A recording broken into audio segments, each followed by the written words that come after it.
얼마 전에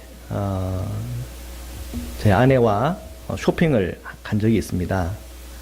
이렇게 이리저리 이렇게 둘러보다가 이렇게 메이커가 있는 청바지 하나를 샀습니다. 그리고 또 다른 몰에 가서 또 이것저것 보다가 후드티, 메이커가 있는 후드티를 하나 샀습니다. 메이커는 안 알려줍니다. PPL 되니까. 예. 하여튼 그 메이커라서 그런지 이게 속감이 부드럽더라고요. 그래서 이게 청바지 입을 때 지금까지 입어보지 못했던 느낌을 느끼면서 청바지도 입고 후드티도 입고 그리고 거울 앞에 섰는데 웬 젊은 청년이 하나 이렇게 그 앞에 있는 거예요. 얼마나 이렇게 기분이 좋고 상큼하던지 이 새 것은 이렇게 기분 좋게 하고 또 이렇게 마음을 훈훈하게 하는 그런 게 있나 봅니다. 오늘 우리가 말씀해 보면 주님은 만물을 새롭게 해 주시겠다고 약속해 주십니다. 3절, 5절 말씀인데요. 5절의 말씀을 우리 함께 읽으시겠습니다. 시작. 보좌에 앉으신 이가 이르시되 보라 내가 만물을 새롭게 하노라 하시고 또 이르시되 이 말은 신실하고 참되니 기록하라 하시고. 아멘. 주님은 사도 요한에게 직접 계시하셨습니다. 이 계시는 보좌에 앉으신 이 곧 주님으로부터 오는 말씀입니다. 보라 내가 만물을 새롭게 하노라. 이 말씀을 얼마나 주님이 사도 요한에게 강조를 하고 싶었고 또한 이 계시록을 읽는 저와 여러분에게 강조를 하고 싶었는지 또 주님은 말씀하시는데 이 말은 신실하고 참되니 기록하라 이렇게 말씀하셨습니다. 그러니까 주님은 마지막 주님의 이 종말 이후에 우리가 새 하늘과 새 땅이 우리에게 주어지고 또한 새 예루살렘이 우리에게 주어지는 바로 그 시간에 주님은 이 만물을 새롭게 하고자 하는 새로운 창조 안으로 우리를 초대하시고 또한 그 은혜 안으로 우리를 부르심을 느끼게 됩니다. 이사야서 43장 18절에서 19절 말씀인데요. 저희가 함께 읽겠습니다. 시작. 너희는 이전 일을 기억하지 말며 옛날 일을 생각하지 말라. 보라 내가 새 일을 행하리니 이제 나타낼 것이라. 너희가 그것을 알지 못하겠느냐. 반드시 내가 광야의 길을 사막의 강을 내리라. 아멘.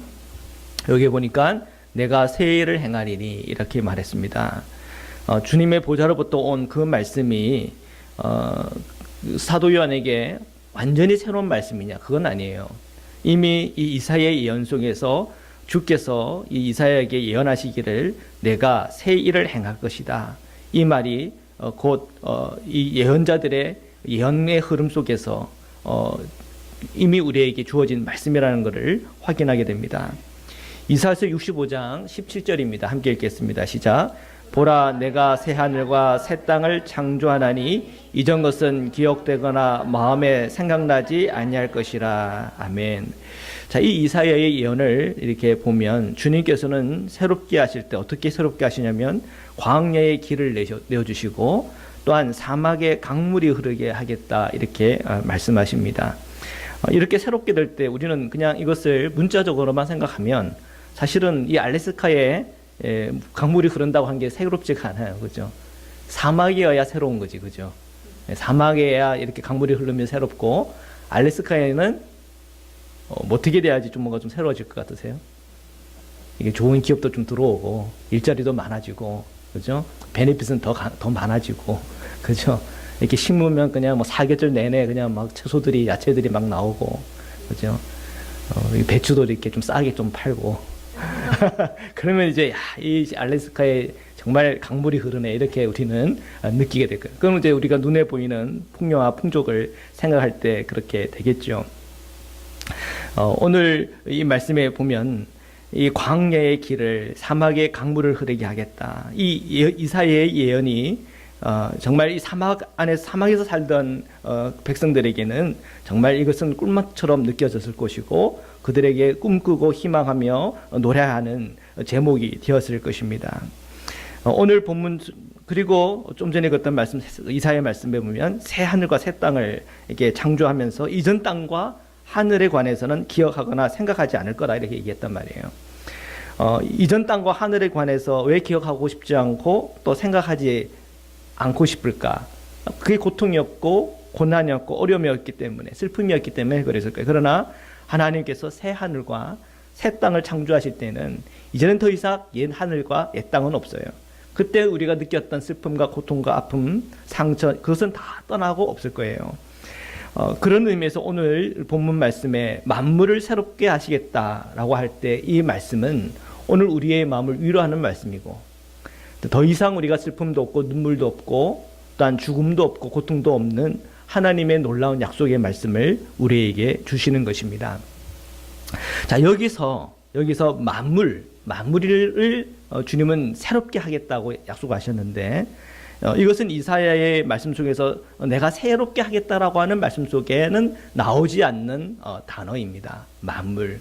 그래서 이 요한계시록의 오늘 본문에서 보았던 내가 만물을 새롭게 하겠다라고 하는 것은 우리에게 새로운 말씀이고 또한 사도 요한을 통해서 오늘 우리에게 이 주님의 이 새로운 이 창조가 어떠한 규모고 어떠한 수준인가를 분명하고 선명하게 알 수 있는 중요한 단어입니다.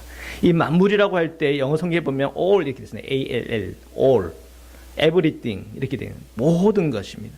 헬로어로 보면 pass 다 모든 것을 다 의미하는 겁니다. 이 모든 것을 새롭게 한다는 겁니다. 자, 이 모든 것을 새롭게 할 때 이 모든 것 안에는 여러분이 있습니까? 아멘. 저와 여러분이 그 안에 있는 거예요. 그죠? 구원받은 주님의 성도, 생명책에 기록된 주님의 성도들의 다 이 새로운 주님의 창조 안에 들어가는 거죠. 그래서 하나님께서 이 새로운 창조 안에 들어왔을 때 우리를 변화시키는 겁니다. 자, 여러분의 모습을 한번 보십시오. 그리고 여러분의 마음씨를 한번 보십시오. 그리고 가정 안에서의 나, 그리고 사람들과 관계 속의 나 자신 한번 보십시오. 자, 여러분은 변화가 필요하지 않습니까? 변화가 필요해요. 그렇죠? 이렇게 우리 생김새부터 시작해서 우리 마음씨의 생김새까지 모든 것을 이렇게 볼 때 물론 우리가 만족하면서 사는 것도 중요하겠지만 여전히 우리가 보면 정말 우리에게는 변화가 필요하다는 느낌을 가집니다. 우리의 이 몸이라고 하는 것은 점점 쇠하여지고 죽음을 향해 가잖아요. 그러면 그것이 끝이라고 한다면 참 마음 아픈 일입니다. 그러나 우리가 죽음 이후에 하나님 안에서 우리가 그 생명으로 다시 부활하고 또한 주님의 때에 이러한 놀라운 새로운 창조 안으로 우리가 들어가는 그 은혜가 오늘 우리에게 위로가 되고 힘이 됩니다. 그리고 결국은 우리가 변화하는구나. 결국은 하나님께서 우리를 변화시켜서 놀라운 하나님의 새 창조 안으로 우리를 초대하시는구나. 주님은 오늘 이 말씀을 통해서 우리에게 그 초대장을 주시고 또한 그 초대장이 가지고 있는 그 의미를 우리에게 굉장히 신비롭게 우리에게 보여주고 있는 것입니다. 구원받은 우리 그리스도인들을 주님께서는 우리를 새롭게 하여 주시고 또한 우리의 가정, 우리의 교회, 우리가 지금 보는 이러한 수준의 그런 모습이 아니라 주님의 때에 또한 주님의 그 새로운 창조 안에서 보여주는 놀라운 변화는 지금까지 우리가 경험해보지 못했던 공동체요, 지금까지 우리가 경험해보지 못했던 교회요, 지금까지 우리가 경험해보지 못했던 새로운 창조 안으로 우리를 초대하는 겁니다. 거기에는 나의 변화도 있고 또한 내가 지금까지 보았던 이 세상의 변화도 있고 정말 우리는 지금까지 생각해보지 못했고 맛보지 못했던 하나님의 놀라운 이 영적인 세계, 또한 영적인 이 초월의 이 놀라운 이 창조 안으로 우리를 초대하시는 거예요. 자, 그러면서 주님은 이 계시록에 하나님의 놀라운 이 구원의 이 완성의 이 순간을 가지고 이 마침표를 딱 하고 찍었다. 자, 그것이 뭡니까? 보라, 내가 만물을 새롭게 하노라. 요한계시록 21장 6절입니다. 우리 함께 읽겠습니다. 시작. 또 내게 말씀하시되 이루었도다. 나는 알파와 오메가요 처음과 마지막이라. 내가 생명수 샘물을 목마른 자에게 값없이 주리니. 아멘. 6절의 초반부에 보면 또 내게 말씀하시되 그러면서 뭐라고 얘기해요? 이루었도다 그랬단 말이에요. 이루었도다. 이 이루었도다라고 할 때 이 말씀하고 요한복음 19장 30절에 있는 말씀하고 한번 비교해 보면 좋을 것 같습니다. 30절 말씀 함께 읽겠습니다. 시작. 예수께서 신 포도주를 받으신 후에 이르시되 다 이루었도다 하시고 머리를 숙이시니 영혼이 떠나가시니라. 아멘. 자, 이 요한복음과 이 요한계시록은 저자가 같잖아요. 같은 이 사도 요한이 이 말씀을 이렇게 기록을 했을 때 이 두 가지가 이렇게 딱 이렇게 비교가 되는 거죠. 예수님께서 그 십자가를 지시고 마지막 최후의 순간에 사도 요한에 의하면 다 이뤘다. 그럼 뭐를 다 이룬 겁니까? 이 구원을 완성을 시킨 겁니다. 이 십자가를 통해서 우리가 속죄함을 받고 이 십자가를 통해서 길이 열린 거죠. 그래서 우리는 세례를 받을 때 그의 십자가와 합하여 그의 죽으심과 합하여 뭐 하는 겁니까? 세례를 받는 것 아닙니까? 그죠? 자, 이 세례를 받음으로 우리의 구원의 문이 열린 겁니다.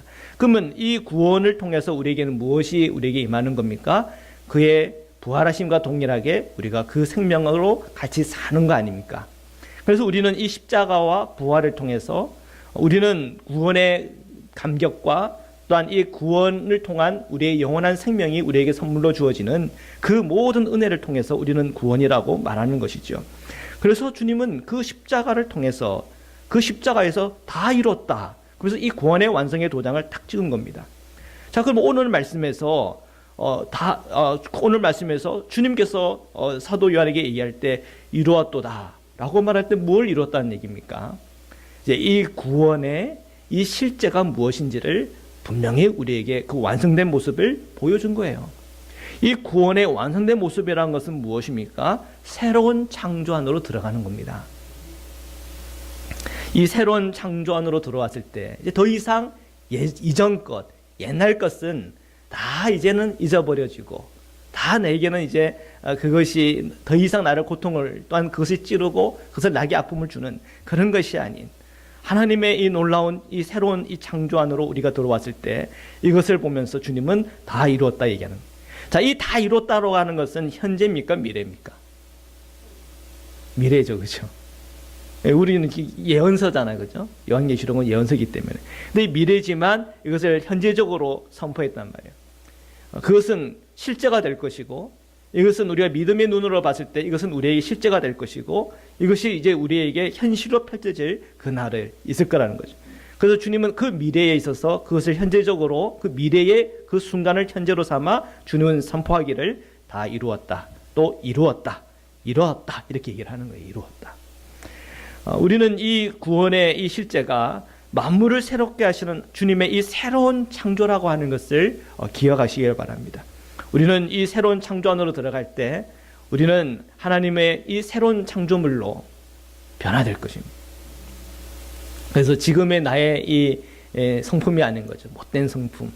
자꾸 유혹에 빠지고 미혹에 빠지던 그런 성품이 아니라 우리의 성품은 정말 주님 안에서 온전한 정말 예수님과 같은 그런 온전한 성품으로 주님과 연합하는 그런 놀라운 이 마지막 그 순간을 주님은 우리에게 보여주고 있습니다. 계속해서 주님은 오늘 말씀을 통해서 자신을 계시하십니다. 나는 알파와 오메가다. 처음과 마지막이다. 우리는 우리의 한 인생을 생각합니다. 한 인생. 나는 태어나서 그 다음에 죽는다. 나의 알파와 오메가죠. 어떻게 보면.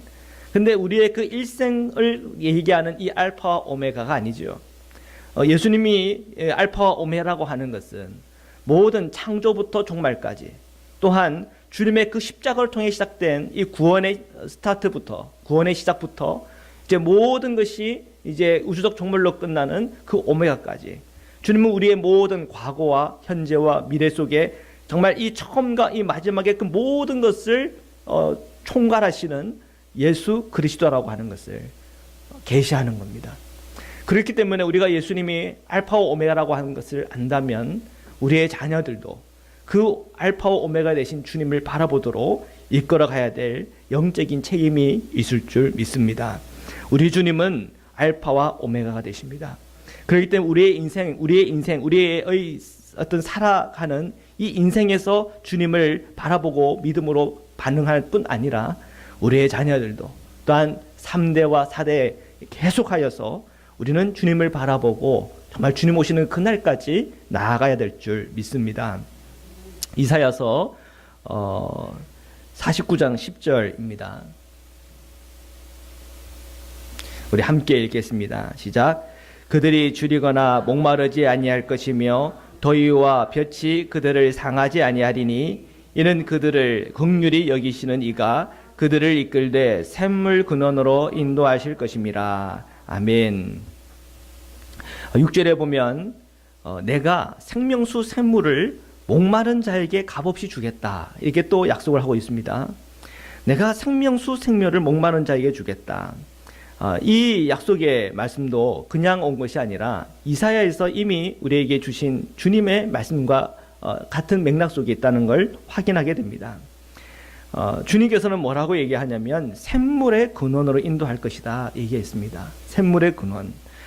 그 고대 근동의 그 사막지대 또한 광야지대, 물이 귀한 지대에서 주님께서 이 목마름에 대한 비유와 또한 이 목마름을 해결할 수 있는 이 샘물의 근원으로 인도한다는 이 메시지는 그들의 가슴을 뛰게 하고 또한 그들의 그 소망과 갈망과 그들의 그 바람을 이렇게 보여주는, 그 바람이 완성되어질 때 그 기쁨을 이렇게 보여주는 그런 말씀이에요.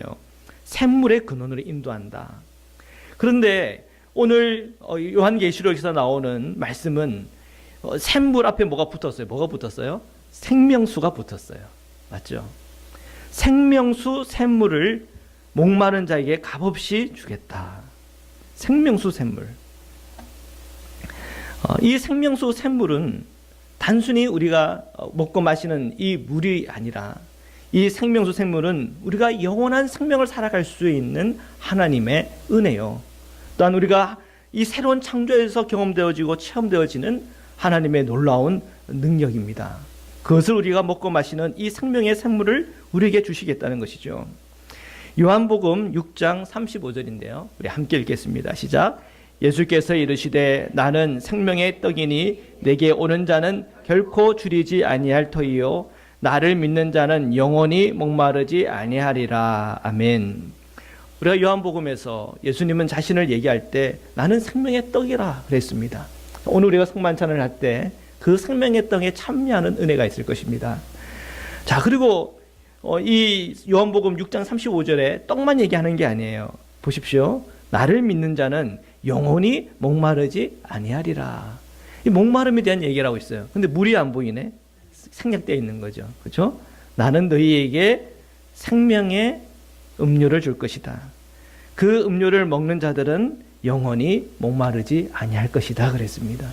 우리가 주님의 이 포도잔을 마실 때 이 단순히 이 포도맛을 느끼는 게 아니라 우리는 이 포도잔을 들고 이 포도주를 내가 입에 대면서 그 부른 것이 의미하는 바 주님의 보혈과 주님의 그 십자가의 은혜를 우리는 생각하는 것이에요.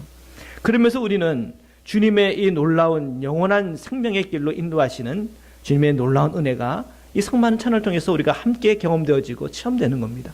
우리가 주님의 몸에 참여한다고 하는 것은 그 구원의 그 구원의 역사를 참여하는 것이요. 우리가 그 하나님께서 이 구원을 통해서 베풀어 주시는 놀라운 축복 안으로 우리는 함께 들어가는 것이에요. 그래서 오늘 이 말씀을 통해서 주님은 이 생명수에 대한 놀라운 이 은혜에 대해서 이 마지막 때에 보여주시는 겁니다. 이 마지막 때에 이 놀라운 이 생명수의 이 샘물을 보여주면서 지금은 우리는 단순히 성만찬을 참여하면서 우리가 경험할 수 있는 한계 내에서 우리가 경험하고 있지만 이제 하나님의 이 때 속에서 이제 새로운 창조 안으로 들어갔을 때는 우리가 또한 이 땅에서 경험해보지 못했던 지금 옛 땅과 그 시간이 들어가면 이제 이건 옛 땅이 되고 옛 하늘이 되겠죠. 이 옛 땅과 옛 하늘에서 경험하지 못했던 하나님의 놀라운 은혜와 또한 그 생명 안으로 우리를 이끌어가 주실 것입니다. 요한계시록 21장 7절 말씀입니다. 우리 함께 읽겠습니다. 시작. 이기는 자는 이것들을 상속으로 받으리라. 나는 그의 하나님이 되고 그는 내 아들이 되리라. 아멘. 자, 누가 이 생명의 샘물을 소유하게 됩니까? 그것은 이기는 자입니다. 이기는 자들이 이 놀라운 하나님의 은혜를 맛보고 또한 이 놀라운 하나님의 은혜를 나의 소유로 상속받게 되는 것입니다. 그러면서 주님은 선포하십니다. 나는 그의 하나님이 되고 그는 내 아들이 되리라. 아니, 목사님, 저는 여잔데요. 웬 아들입니까? 딸도 되리라. 우리의 개념으로는 그렇지만 이제 뭐 주님의 이 마지막 새로운 창조 안에는 성구분이 없겠죠, 그죠? 뭐 남성, 여성 이런 건 없겠죠. 주님의 이 시간표 속에서 그리스도께서 하나님의 아들이었던 것처럼 오늘 저희도 하나님의 아들로서, 하나님의 딸로서, 하나님의 자녀로서 우리를 완전히 변화시켜 주시고 내 신분의 변화뿐 아니라 완전한 하나님의 이 창조의 이 놀라운 은혜 안으로, 단 그 신비 안으로 주님은 우리를 초대하시고 단 주님은 그렇게 말씀하심으로 확증하여 주실 것입니다. 다시 한번 묻겠습니다. 누가 이 모든 것을 축복으로 상속받습니까? 이기는 자가 축복을 받습니다. 요한일서 5장 4절에서 5절 말씀입니다. 함께 읽겠습니다. 시작. 무릇 하나님께로부터 난 자마다 세상을 이기느니라. 세상을 이기는 승리는 이것이니 우리의 믿음이니라. 예수께서 5절 계속해서 읽겠습니다. 시작. 예수께서 하나님의 아들이심을 믿는 자가 아니면 세상을 이기는 자가 누구냐? 아멘. 누가 이 세상을 이깁니까? 무엇으로 이기는 것입니까? 믿음으로 이기는 것이요. 그리고 누가 이깁니까? 예수께서 하나님의 아들이심을 믿는 자가 이기는 것입니다. 네, 진짜 믿어야 됩니다. 그 믿음은 세상을 이기게 하고 그 믿음은 오늘 우리로 하여금 하나님의 그 축복 안으로 우리로 이끌어 주시는, 그 믿음은 우리로 하여금 이 생명수의 샘물을 맛보고 체험하고 경험하는 새로운 창조 안으로 우리로 이끌어 주시고 초대해 주시는 것입니다. 그렇기 때문에 우리는 이 믿음 안에서 늘 승리자가 되어야 합니다. 제가 그리스도 안에 있으면 승리자가 됩니다. 이 세상에서 승리자의 이 최종 목적지는 그리스도 안에서 죽는 것입니다. 하늘에서 승리자의 이 최종의 목적지는 주님의 새 창조 안으로 들어가 모든 것을 새로워지는 것을 함께 경험하는 것입니다. 우리는 땅에서도 하늘에서도 하나님의 이 놀라운 이 새로운 창조를 바라보며 오늘도 우리가 주님께서 주어진 이 시간표 안에서 끊임없이 우리가 믿음의 여정을 나아가고 있는 것이죠. 하나님께서는 이 새로운 창조 안에 있는 이들에게 말씀하십니다. 나는 그의 하나님이 되고 그리고 그는 내 아들이 되리라. 아멘, 아멘. 요한계시록 21장 8절 말씀입니다. 우리 함께 읽겠습니다. 시작. 그러나 두려워하는 자들과 믿지 아니하는 자들과 흉악한 자들과 살인자들과 음행하는 자들과 점술가들과 우상 숭배자들과 거짓말하는 모든 자들은 불과 유황으로 타는 못에 던져지리니 이것이 둘째 사망이라. 아멘. 이 둘째 사망은 지금 처음 본문에 나오는 것이 아니라 우리 앞전에서도 이 둘째 사망에 대한 이야기가 나오고 있습니다. 누가 이 둘째 사망 안으로 들어가는가? 그 목록들이 지금 8절에 소개되고 있습니다. 이 8절의 말씀을 우리가 묵상하면서 단순히 이 불신자들이 이런 상황 속으로 들어가는 거구나, 참 불쌍하다, 여기에 끝나면 안 됩니다. 이 그레고리 비일이 이 책을 보면 이 보링이라고 하는 신학자가 이 말씀을 주석하면서 이렇게 얘기합니다. 여기에 나오는 두려워하는 자, 믿지 아니하는 자, 흉악한 자들과 살인자, 음행하는 자들과 점술가들, 우상숭배자들과 거짓말하는 모든 자들, 이 목록들이 단순히 불신자들을 포괄하는 것이 아니고 거기에는 예수를 믿던 사람들도 있다는 거예요. 예수를 믿던 사람들, 과거형입니다. 예수를 믿던 사람들도 있다는 거예요. 우리가 이 말씀을 우리가 묵상할 때 우리가 앞에서는 누가 이 생명수 샘물을 차지하고 소유가 되는 겁니까? 이기는 자잖아요. 그렇죠? 그리스도에서는 무조건 이겨야 됩니다. 아멘. 네, 그리스도에서는 무조건 이겨야 됩니다. 그러나 이기지 못하고 지는 자가 있어요. 왜 졌습니까? 두려움에 빠져서 지는 겁니다. 두려움에. 지금 이 8절에 보면 두려워하는 자들이라고 하는 것이 지금 제일 먼저 나왔는데, 두려워하면은 지는 겁니다. 그것은 뭐 두려워하는 자가 진다고 하는 그 의미는 이 구약 성서에서 특히 출애굽기에 봤을 때 이 이스라엘 백성들이 가나안 땅에 들어가야 되는데 그 약속의 땅에 못 들어갈 때가 있었어요. 왜 못 들어갔습니까? 그 아낙 족속을 보면서, 그 거인들을 보면서 두려워했기 때문에 못 들어갔어요. 여호수아와 갈렙은 저들은 밥이다라고 하면서 용기 내어 가자고 그랬지만 사람들은 그 두려움이 더 강하게 역사했기 때문에 결국은 그 가나안 땅에 들어가지 못하고 40년의 이 광야의 시간들이 필요했던 겁니다. 이 두려움이라고 하는 것은 굉장히 우리 그리스도인에게서는 조심해야 될 부분입니다. 이 두려워하는 자들이 신앙을 고백한 그리스도인들이었지만 환경과 여건 속에서, 박해하는 상황 속에서 그들은 그 신앙을 저버리고 배도하게 됩니다. 결국 이 두려움 때문에 배도한 그들이 결국은 하나님의 심판 앞에 서게 되는 거죠. 자, 그런 일이 있을 때는 얼마나 아픈 일입니까? 그죠? 우리 안에 있는 이 믿음은 강한 믿음이어야 돼요. 승리하는 믿음이어야 돼요.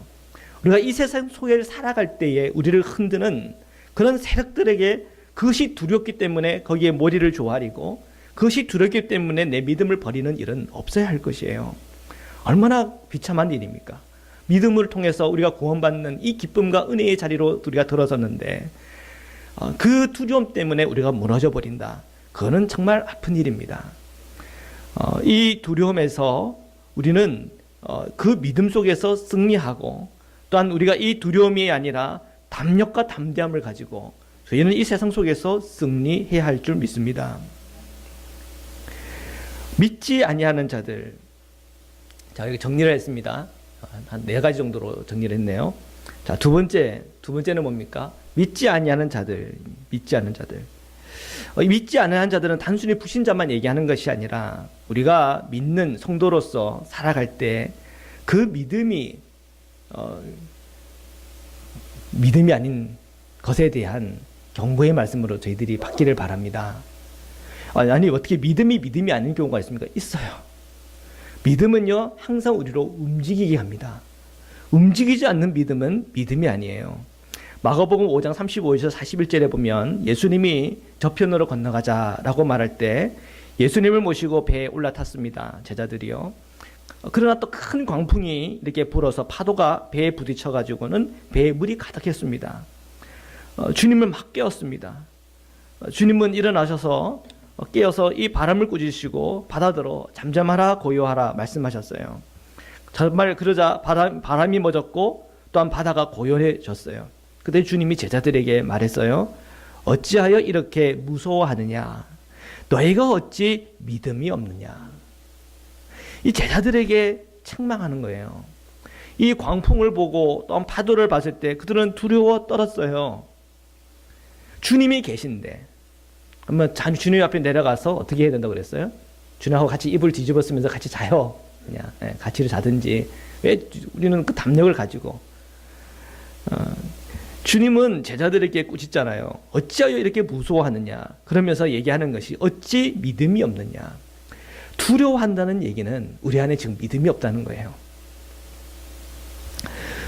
그리스도의 영은 우리로 두렵게 하는 것이 아니에요. 담대하게 하는 거예요.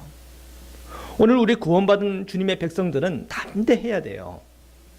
이 담대함은 우리가 믿음으로 살아가는 자들의 특징입니다.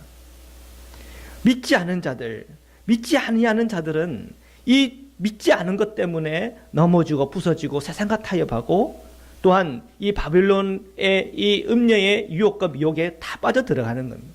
그리스도인들이 이 마지막 때에 살아남는 이 비결은 담대함과 강한 믿음입니다. 자, 또 세 번째죠. 흉악한 자들, 살인자들, 음행하는 자들, 점수가들, 우상숭배자들. 우리는 단순히 불신자들이 이런 삶을 살지 그것이 아니라 교회 안에서 타협하는 자들, 이 타협이라고 하는 것은 이 세상에 포악적이고 억압적이고 하나님을 부인하고 또한 교회를 파괴하는 그 모든 것 안에 적당하게 타협하면서 살아가는 것을 다 포괄적으로 포함합니다.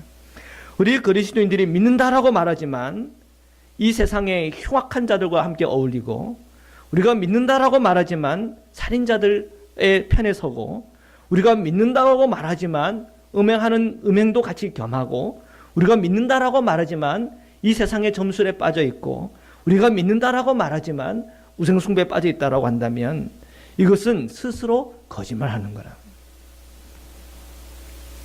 우리가 주님을 바라보고 믿음으로 의지하고 구원받은 하나님의 백성이 되었다고 하는 것은 우리가 100% 주님을 바라보고 의지하며 주님의 손을 꼭 붙잡는 것입니다.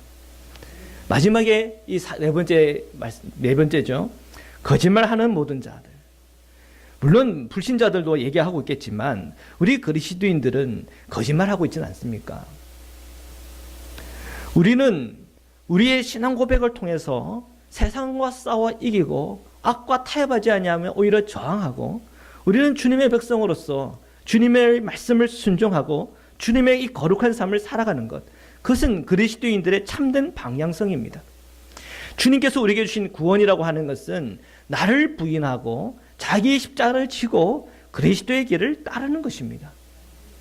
우리는 믿는다고 하지만 자기를 부인하지 않고 우리가 주님을 믿는다라고 하지만 자기의 십자가를 지지 않고 우리가 주님을 믿는다라고 하지만 여전히 주님의 말씀과는 사랑과는 주님의 그 사랑과는 상관없이 미움과 원수짐과 그런 생각과 그런 마음 가지고 이 세상을 살아간다라고 한다면 우리는 이 믿음과 행동에 있어서 이율배반적인 모습이 되는 거예요. 그것은 거짓말하는 거죠.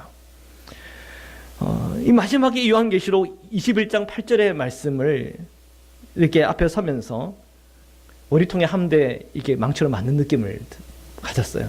저는 계속 꽃길만 열릴 줄 알았어요. 정말 이 생명수, 이 샘물의 이 영광과 그 은혜만 생각하면서 그 감동에만 빠질 줄 알았는데 주님은 다시 한 번 더 이 둘째 사망을 얘기하면서 경고를 하시는 거예요. 이 요한계시록을 읽는 성도는 불신자들이 읽지 않았을 겁니다. 그 당시에 정말 믿음 가운데 서 있는 성도들이 읽었을 거예요. 그 성도들이 주님의 이 놀라운 이 영원한 생명, 이 새로운 이 창조의 이 모습에 감격하다가 이 8절의 말씀을 만났을 때 다시 한 번 더 회개하는 거죠. 아, 내가 두려워하는 일에 빠져서는 안 되겠구나. 내가 믿음 없이 살면 안 되는구나. 세상과 타협해서는 안 되는 거구나. 내가 정말 신실하고 진실하게 믿고 나가야 되는 거구나. 다시 한 번 더 마음에 다짐을 했을 거예요. 오늘은 우리가 성만찬이 있습니다. 성만찬하기 전에 우리가 하나님 앞에 회개의 기도를 드렸으면 좋겠습니다.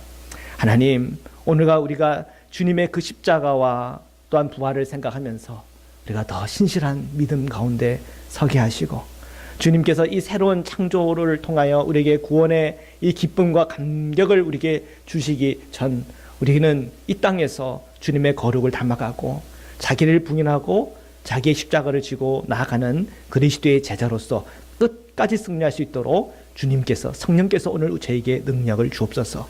그 믿음의 고백으로 우리 이 시간 함께 기도하시겠습니다.